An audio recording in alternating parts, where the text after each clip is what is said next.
Salut à tous et à toutes, Kouliga Kwala ici, encore un plaisir de vous retrouver. Nous sommes déjà au deuxième mois de l'année 2024. J'espère que tout se passe bien, que les uns et les autres arrivent à poursuivre leurs résolutions et que les choses se concrétisent pour vous. En tout cas, beaucoup de courage pour la suite de l'année et que Dieu nous donne la force également de poursuivre. Et aujourd'hui, je fais cette vidéo pour parler d'un sujet dont j'aborde beaucoup dans mes formations. Et c'est très précisément comment pouvoir avoir des économies, faire des économies et pouvoir agrandir ces économies très rapidement. Parce que beaucoup de personnes veulent faire des économies, voilà, juste pour s'assurer qu'ils ont quelque chose en cas d'urgence, mais aussi souvent pour pouvoir réaliser des gros projets ou faire des investissements. Mais ce n'est pas facile, voilà, comme on le sait. Et donc aujourd'hui, je vais présenter quelques cas. Et si un ou deux de ces cas ou plusieurs de ces cas s'appliquent à vous et que vous arrivez quand même à agir sur ça, c'est sûr que ça va faire la différence dans vos finances. Donc le premier cas dont je veux parler ici, c'est un cas que les fonctionnaires et les personnes qui travaillent connaissent très bien.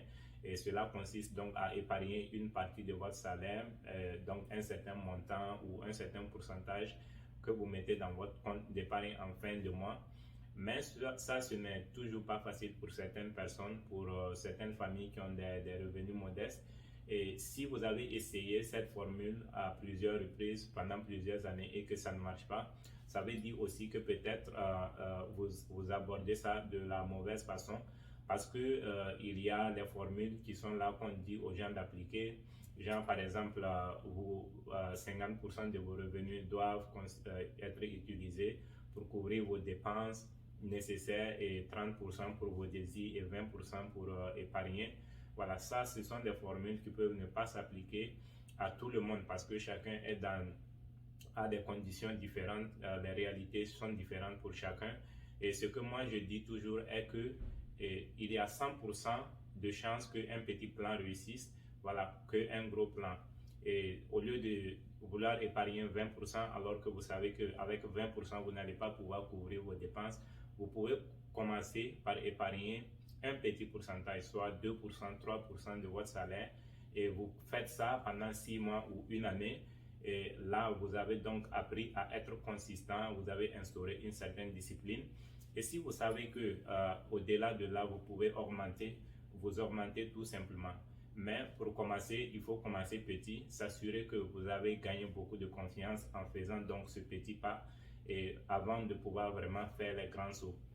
Voilà, sinon, à force de vouloir donc beaucoup épargner en même temps, si vous n'arrivez pas à tenir et que vous finissez par rentrer dans vos épargnes, ça vous décourage davantage et vous risquez d'abandonner. Voilà, donc le deuxième cas dont je veux parler ici, c'est les augmentations de salaire. Si vous avez une augmentation de salaire après avoir travaillé une année, 2 ans, et que votre compagnie décide d'augmenter votre salaire, et vous devez donc considérer cette augmentation comme de l'argent qui va aller directement dans votre compte d'épargne. Et la logique est que voilà, vous avez pu vivre sur votre salaire initial avec votre salaire initial pendant une année, 2 ans. Donc, quand vous avez l'intention d'épargner, donc c'est tout à fait normal que vous considérez donc toute augmentation comme une possibilité, une opportunité pour vous donc d'épargner. Ce qui veut dire que à la fin de chaque mois, voilà, chaque période qu'on vous paye et l'augmentation, voilà, cette augmentation, le montant de l'augmentation doit aller directement dans votre compte d'épargne pour encore augmenter vos économies. Et le troisième cas dont je veux parler ici, ce sont les bonus. Voilà, il y a des compagnies qui donnent des bonus à leurs employés, souvent quelquefois pendant l'année ou bien une fois dans l'année. Donc, si vous êtes une de ces personnes qui bénéficient de bonus, il ne faut pas considérer ça comme de l'argent cadeau que vous pouvez donc lapider ou mettre dans des dépenses que normalement vous n'allez pas oser faire. Donc, vous devez considérer les bonus comme de l'argent, une opportunité, un moyen donc encore d'accroître vos économies. Voilà. Et le quatrième cas, c'est un peu semblable au troisième cas, parce que ça, ce sont les per diem. Si votre compagnie vous envoie en mission ou vous envoie en formation ou vous passez quelques jours, je pense qu'il y a des situations où on vous paye par jour, voilà, pour être là-bas. Donc, comme dans le cas des bonus, vous devez considérer ça comme une opportunité donc de continuer à avancer, voilà, de voir un changement positif dans votre situation d'épargne.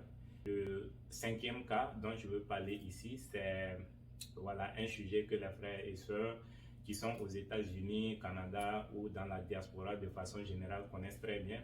Et ça, ce sont les taxes. Et nous sommes donc dans la période des taxes, la saison des taxes, et c'est très important donc de ne pas oublier que les taxes sont un moyen très important et même très puissant de pouvoir épargner, parce que vous payez de l'argent, voilà, de l'impôt au gouvernement durant toute l'année, et à la fin de l'année vous faites la déclaration d'impôt, et pour la plupart des personnes, très généralement, elles payent plus, et donc en fin d'année le gouvernement va vous reverser le surplus, et ça on appelle le tax refund. Donc c'est un très bon exemple et que vous, de comment vous avez pu épargner même durant toute l'année, parce que c'est votre argent que vous avez déposé donc dans les trésoreries, dans les poches du gouvernement, et maintenant comme c'était plus, on vous remet cet argent. Donc ce n'est pas de l'argent cadeau. Voilà, je vois des gens qui sont très surexcités en période de taxes, qui pensent qu'ils gagnent de l'argent cadeau. Mais je rappelle ici, je suis désolé de dire que ce n'est pas de l'argent cadeau, c'est votre argent qui a été épargné. Donc logiquement, c'est une partie de vos épargnes qui a été retenue. Logiquement, ça doit aller aussi dans vos épargnes, dans vos économies, surtout si vous avez l'intention donc d'épargner et de voir vos épargnes ou vos économies grandir. Donc toujours dans le cas des taxes, il y a des familles ou des personnes qui gagnent beaucoup d'argent, mais ça c'est certainement parce que vous avez par exemple pris soin des personnes handicapées ou des vieilles personnes, ou que vous avez des enfants et donc vous avez bénéficié des crédits. On vous donne ces crédits parce qu'on sait qu'au cours de l'année, vous avez fait beaucoup de dépenses donc pour prendre soin de ces personnes.